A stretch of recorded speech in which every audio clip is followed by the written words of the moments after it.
अस्सलामुअलैकुम म्यूज ए learning class में आपનું हार्दिक स्वागत है।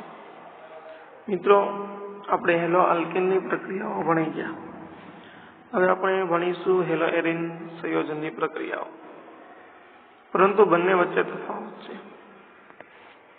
કે કયા કારણોને છે જે એરાઇલ હેલાઇડ એટલે કે હેલો એરિનની પ્રક્રિયાઓ, કેન્દ્રરાગી વિસ્થાપન પ્રક્રિયાઓ એ ઓછી પ્રતિક્રિયાત્મકતા દર્શાવે છે as compare to hello arene સંયોજનો। હેલો એરિન સંયોજનની સાપેક્ષમાં શા માટે એ ઓછી પ્રતિક્રિયાત્મકતા દર્શાવે છે?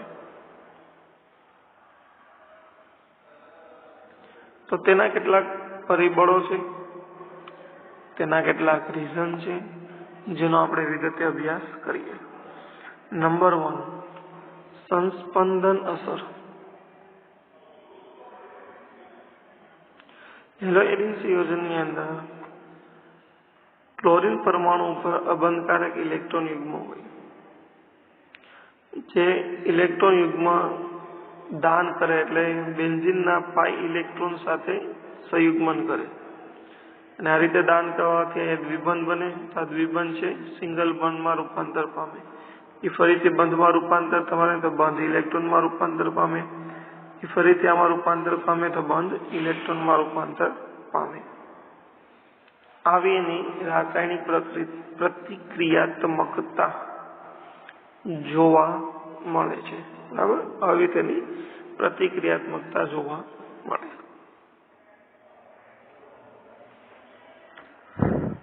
હવે આપણે જોઈએ કે આ બંધારણોમાં 1 થી 4 બંધારણમાં CCl બંધ સંસ્પંદનને લીધે જોવા મળે। હવે જે પાર્ટ બી છે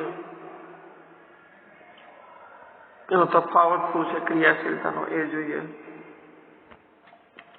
હેલો આલ્કેનની અંદર હેલોજન સાથે જોડાયેલો કાર્બન sp3 સંકૃત હોય, જ્યારે sp2 સંકૃત અવસ્થામાં જોવા મળે છે।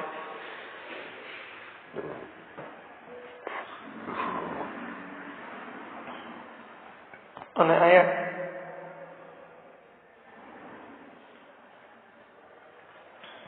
sp3 સંકૃત અવસ્થાને લીધે રાસાયણિક પ્રક્રિયા ઝડપી થાય। એ કાર્બન પાસે sp2 સંકૃત અવસ્થા છે।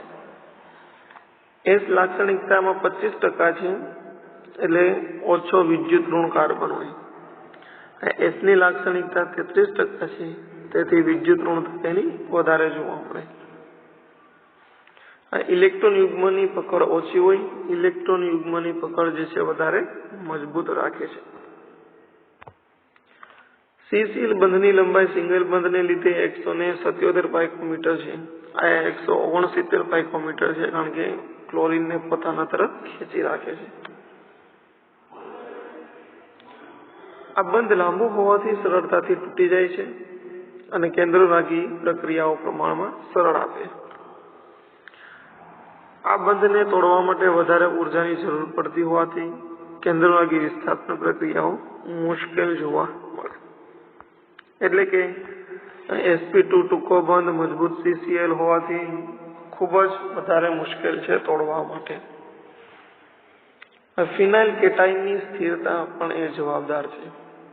જ્યારે ક્લોરીન પરમાણુમાંથી દૂર થશે એટલે ફિનાઇલનો કેટાઇન બનશે। આ ફિનાઇલ કેટાઇન ખૂબ જ સ્થાયી બનતો નથી, તેથી SN1 પ્રક્રિયા એમાં થાય જ નહીં, કારણ કે સેકન્ડરી ટર્શરી આલ્કાઇલ હેલાઇડ સરળતાથી આપશે। અને બેન્ઝાઇલ કેટાઇનની સ્થિરતા હોવાથી SN પ્રક્રિયાઓ આપોઆપ આપે। હેલો એરિનમાં ઇલેક્ટ્રોનની ધનિકતા। કેન્દ્રરાગી પ્રક્રિયાની અંદર ઇલેક્ટ્રોન ધનિક હેલો એરિન સંયોજન પોતાની સાથેના અપાકર્ષણના કારણે કેન્દ્રરાગી પ્રક્રિયાની સક્રિયતા ઘટતી જોવા મળે છે।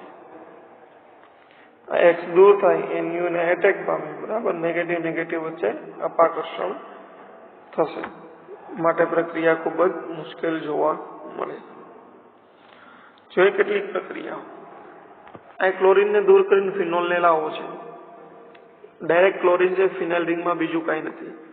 તો પ્રક્રિયાની પરિસ્થિતિ આટલી ઊંચી રાખવી પડશે. NaOH અને એસિડ માધ્યમ, 623 કેલ્વિન અને 300 એટમોસ્ફેરિક પ્રેશર. હવે આ કન્ડિશન મારે ઘટાડવી છે, તો ફિનાઇલ રિંગની સક્રિયતા વધારવી પડે. તો એક નાઇટ્રો ગ્રુપ નાખું. નાઇટ્રો ગ્રુપ એ ઇલેક્ટ્રોન આકર્ષક ગ્રુપ છે, એટલે ફિનાઇલ રિંગના ઇલેક્ટ્રોનની ડેન્સિટી અહીંથી ઘટાડશે, એટલે ઝડપી આ ક્લોરીન પરમાણુ દૂર થશે. તો એક નાઇટ્રો ગ્રુપ એડ કરીએ તો 443 કેલ્વિન તાપમાને રાસાયણિક પ્રક્રિયા થશે. હજી આપણે રાસાયણિક પ્રક્રિયા ઝડપી બનાવવી છે, એટલે કે તાપમાન ઘટાડવું હોય તો નાઇટ્રો ગ્રુપ વધારવા પડે. જો 2 નાઇટ્રો ગ્રુપ હું એડ કરું તો 368 કેલ્વિન જ પ્રક્રિયા થશે. અને 3 નાઇટ્રો ગ્રુપ જો રાખવામાં આવે તો માત્ર નીચા તાપમાને ગરમ કરવાથી રાસાયણિક પ્રક્રિયા આપોઆપ થશે.